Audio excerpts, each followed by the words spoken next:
Well, it's good to be back with Mike Escula. We have a lot of interesting stuff in this last half hour. It's gone very well. I hope you're listening, guys. This stuff is serious stuff. All these issues we've highlighted are smoking issues that are going to have to be dealt with soon. Before, Mike, it's come up on general information, and it's a matter for discussion. There was a book by a man named George Orwell, 1984. And this dates way back into the 60s when this guy wrote this book. And back when 1984 was considered a distant year. And what happened was, Mike, this guy had a movie that was based on the book. And I remember when I was a kid, I saw this movie like circa 1970, 71, and Mike, it had drones in it. It had flat screen TVs. It had a situation where Big Brother was, on the whoever the dictator was in the current circumstances, talking about that there was terrorists and people were chasing terrorists all the time, and this was keeping the public on edge to keep an eyeball peeled for terrorism, just like it is now. And Mike, what I'm saying is you wonder how in the hell this guy Orwell knew all these things. The only thing I can blame it on is quantum physics. I don't know, but I mean, if you ever get a chance to get your mitts on an old copy of that movie or can download it somehow, do it, because it will blow your mind. I mean, we actually had the book in high school. They highlighted it. But what I'm saying is this guy had everything we're talking about.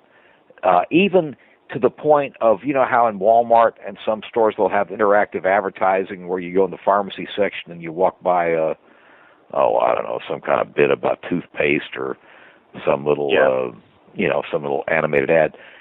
They had that. Now, and understand, this book was written circa 1962, 3, something of that nature. And this guy Orwell must have been the greatest prophet since whatever. And I think back on all these things I'm seeing now later in my life, and I'm thinking, God, I saw this in this movie in the early 70s. It really is a freak out. It really is. And, it is. It's when you're telling me that, it's kind of mind-boggling to me, because to think that they knew that this technology was available back then. Yeah, that he could foresee it.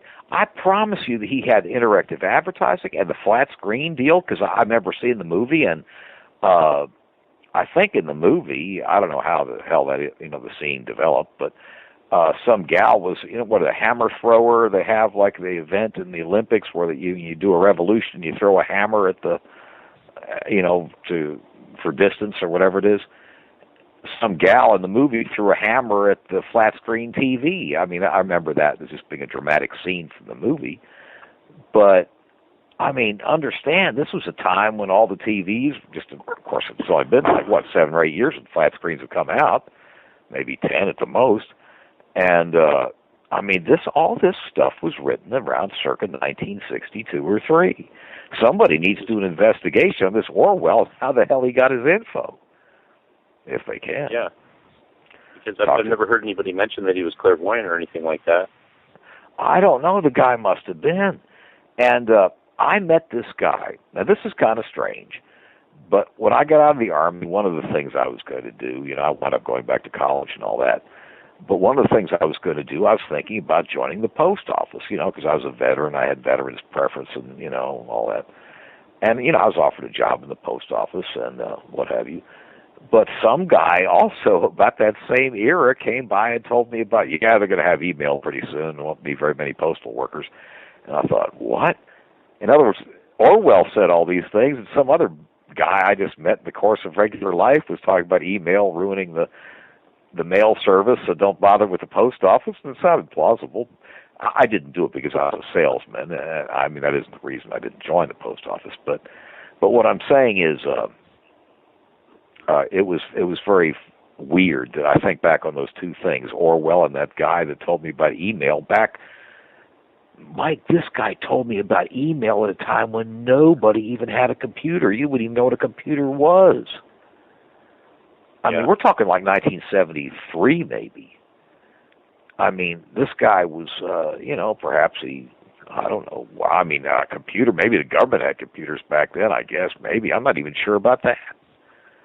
And how the hell would he know about email? I mean, that has always freaked me out. And anyway, I'm just saying some of these things are really, it's kind of like you wake up and you find yourself in some movie, and it's that dramatic. They say that the military and government technology is 20 to 30 years ahead of civilian, but it could be even more. It could be 40 to 50 for all we know. Well, it's funny you mentioned that, because my football coach, who was kind of I lived at school from the age of like 11 on, so I mean, he was kind of like a second father to me. And he said that his brother was a CIA agent, and that he didn't know anything specific, except that the information he got via his brother was that the technology that was in government hands was 50 years beyond what we had in that time. And I would bet the same thing's true to this day. Yeah. And, except now it's probably, the gap's probably increasing even faster as technology progresses. It probably is.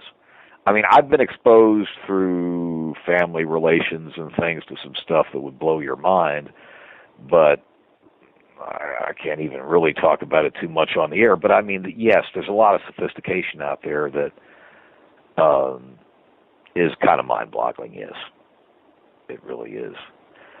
But it goes back to the old thing about what absolute power corrupts absolutely, and I'm wondering like we're talking about the overall motivation of us with this show and these topics is that people realize what's going on around them and what's the overall game plan. The overall game plan to me is to just wipe everybody out after they've depleted our resources. Maybe so. Well, all the things with like reverse mortgages and things like that.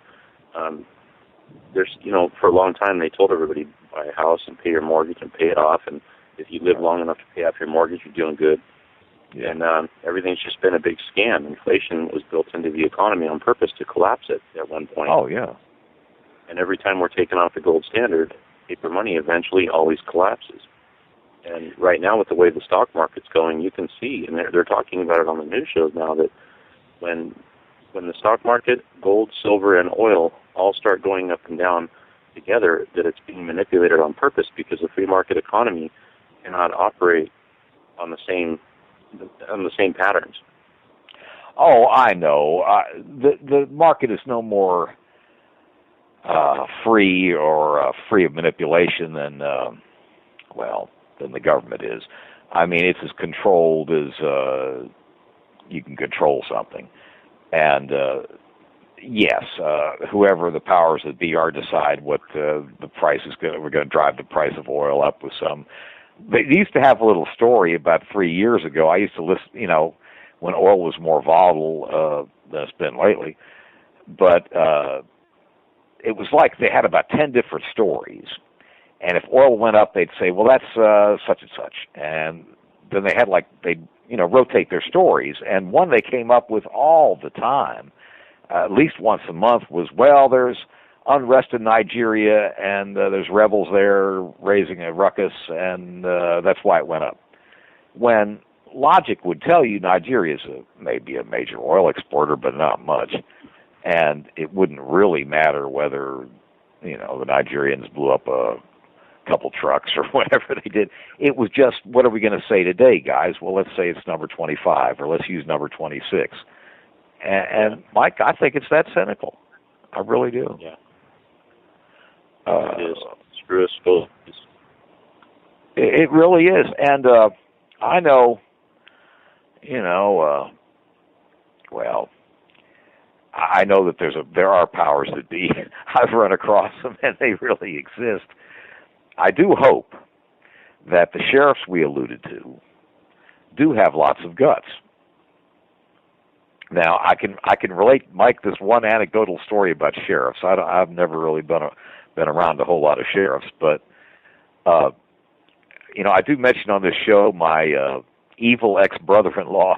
And what happened was he lived in a town north of Fort Worth, and he owed the Vegas casinos a bunch of money, and he skipped out on it. And he wasn't paying them or returning their phone calls, and they sent a limousine full of hard cases down here to collect the money, right?